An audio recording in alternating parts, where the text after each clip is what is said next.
Ces années 1890 sont, comme les appelle Georges Renard, qui est un critique littéraire, journaliste, militant socialiste, des années sociologiques.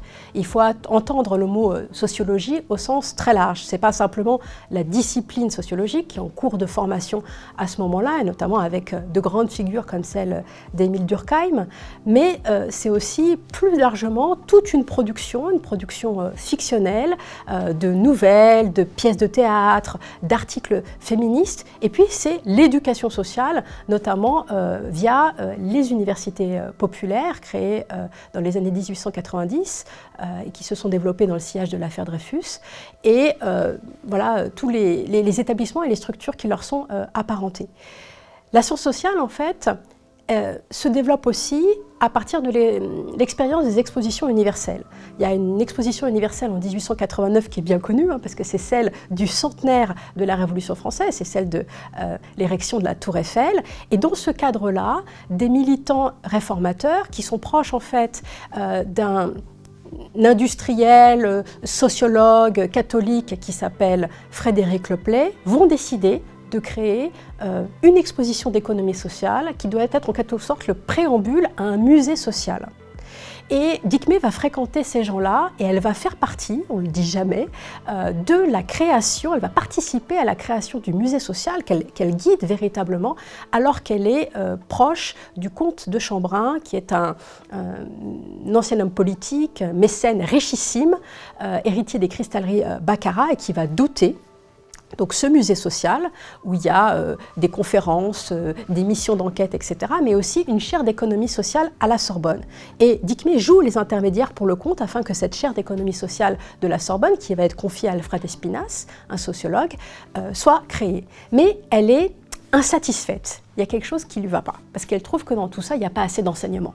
C'est la raison pour laquelle elle va créer ces écoles, d'abord le Collège libre des sciences sociales, puis l'École des hautes études sociales, où vraiment elle va donner une importance fondamentale à l'enseignement, un enseignement qui est essentiellement oral.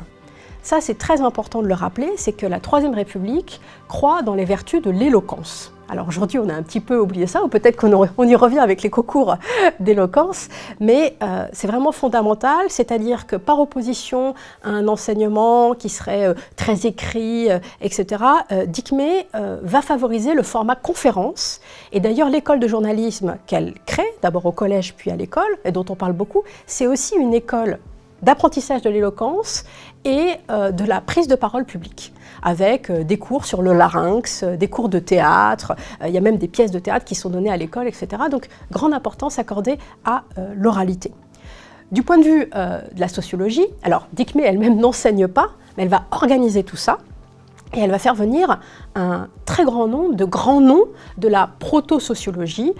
D'abord, elle est très proche de Gabriel Tardre, qui va être professeur au Collège de France, et c'est elle qui fait en sorte qu'il puisse entrer au Collège de France. Elle lui dicte même, ça c'est une petite chose que j'ai trouvée, dont je suis très fière, sa conférence inaugurale au Collège de France, mais elle fait aussi venir des gens qui sont du côté de la sociologie criminelle, elle est en contact avec Scipio Sigele, elle est en contact avec Enrico Ferri, ce sont deux Italiens très importants, voilà, il y a beaucoup, Gomplowicz, beaucoup de gens en fait qu'on a un peu oubliés aujourd'hui, mais qui sont vraiment des fondateurs d'une certaine sociologie. Alors certains disent oui, c'est une sociologie qui est plus littéraire que la sociologie de Durkheim, qui est plus positive ou positiviste. C'est pas tout à fait vrai à mon avis. C'est vrai qu'elle a cette fibre littéraire, c'est vrai que la sociologie de Tardre est très littéraire dans la manière dont elle s'écrit.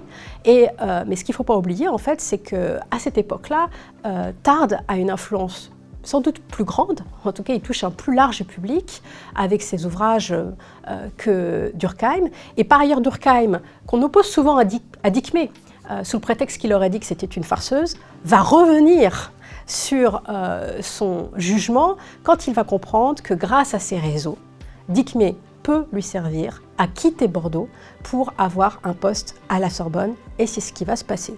Et comme un prêté appelle un rendu, à partir du moment où Durkheim arrive à Paris, ce qu'il fait, c'est qu'il intervient dans les écoles du Dickmey. Il va même être à un moment responsable d'une sous-section à l'école des hautes études sociales.